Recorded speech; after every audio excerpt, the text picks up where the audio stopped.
On vient de voir la base des molécules. Ils sont faits d'atomes, ils se relient ensemble pour se stabiliser. Puis ça fait ce qu'on appelle des molécules, dont la molécule d'eau qui est si importante.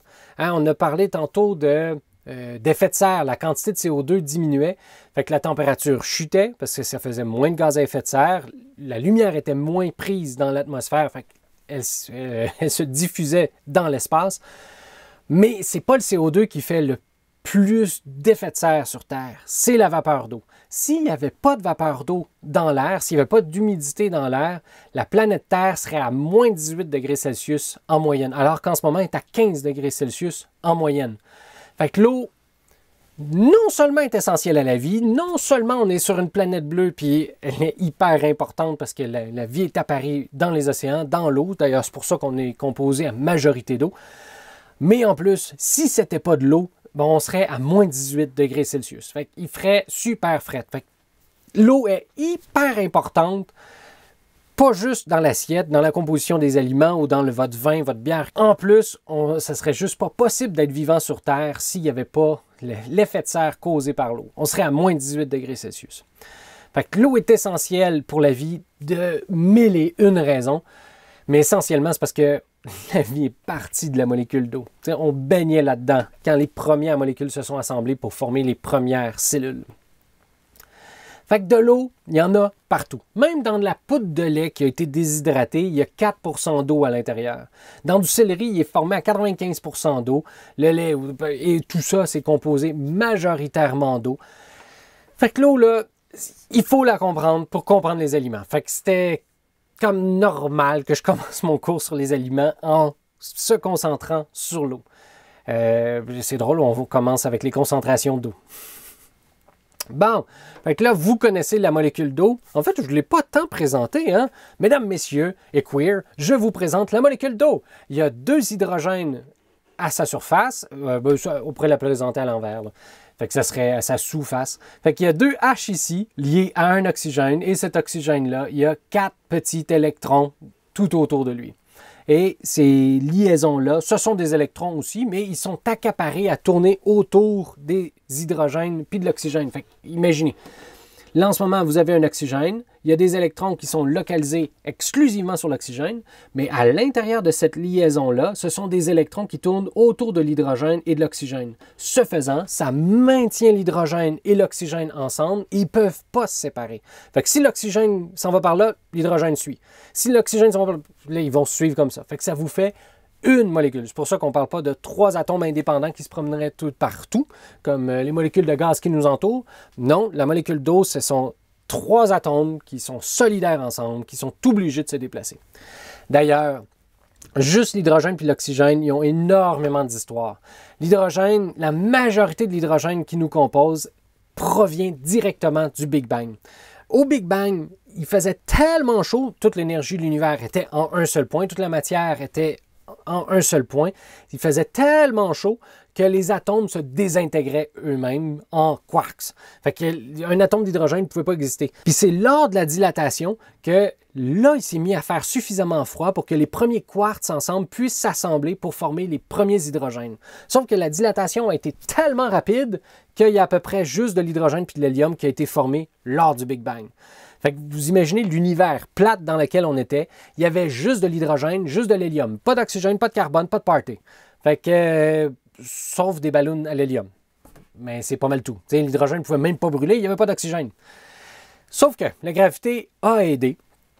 La gravité a rassemblé de l'hydrogène, a rassemblé de l'hélium, ça a formé d'immenses nuages galactiques, puis ils se sont concentrés à cause de la force de la gravité. Puis au centre de ces nuages-là, il y avait tellement de densité, tellement de force à cause de la gravité, que là, des hydrogènes ont pu fusionner ensemble pour former de l'hélium, des héliums ont pu fusionner ensemble pour former des atomes plus gros, comme le carbone, l'oxygène, l'azote. Et c'est au cœur de ces pouponnières d'étoiles-là, au cœur de ces étoiles naissantes-là, que sont formés les premiers oxygènes.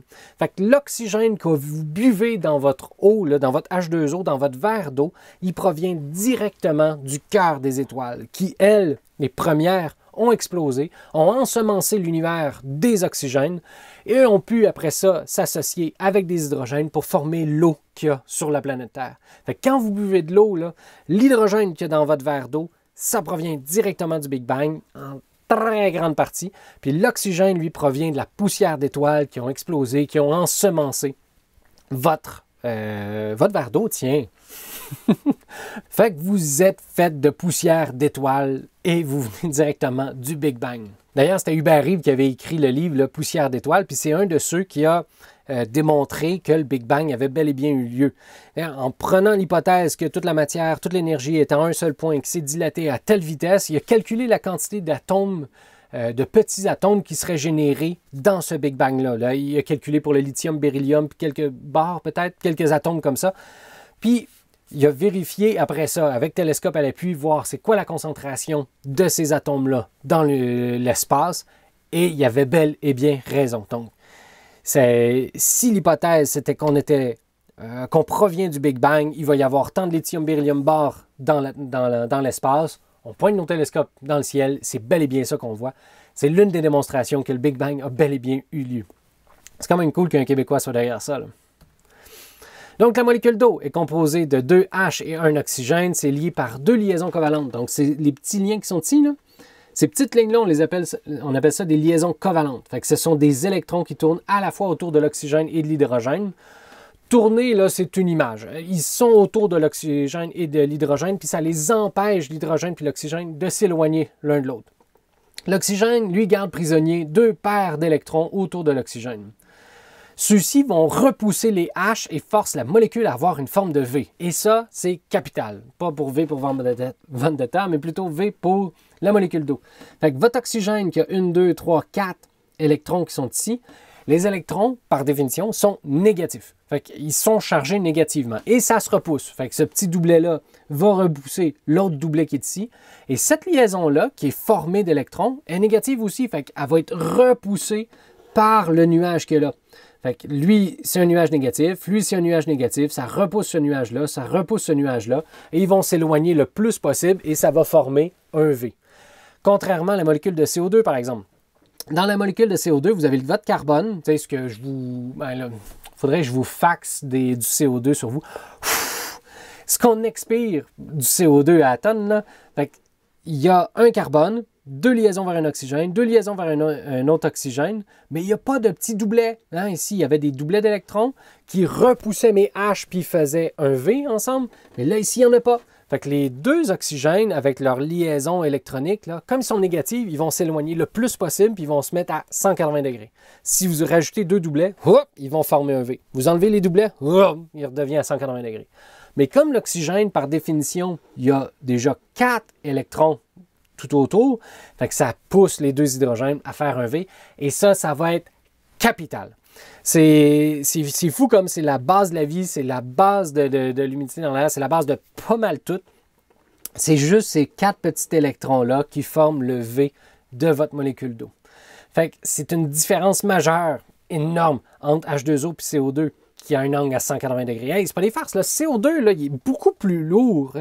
C'est une molécule beaucoup plus lourde. Puis pourtant, elle est gazeuse à température pièce. Alors que H2O, qui est beaucoup plus légère, des hydrogènes, c'est léger, léger, léger. L'oxygène, bon, so-so.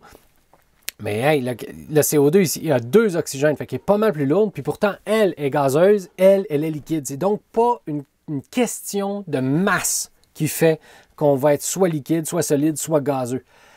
Mais ça va être à cause du V qui est ici.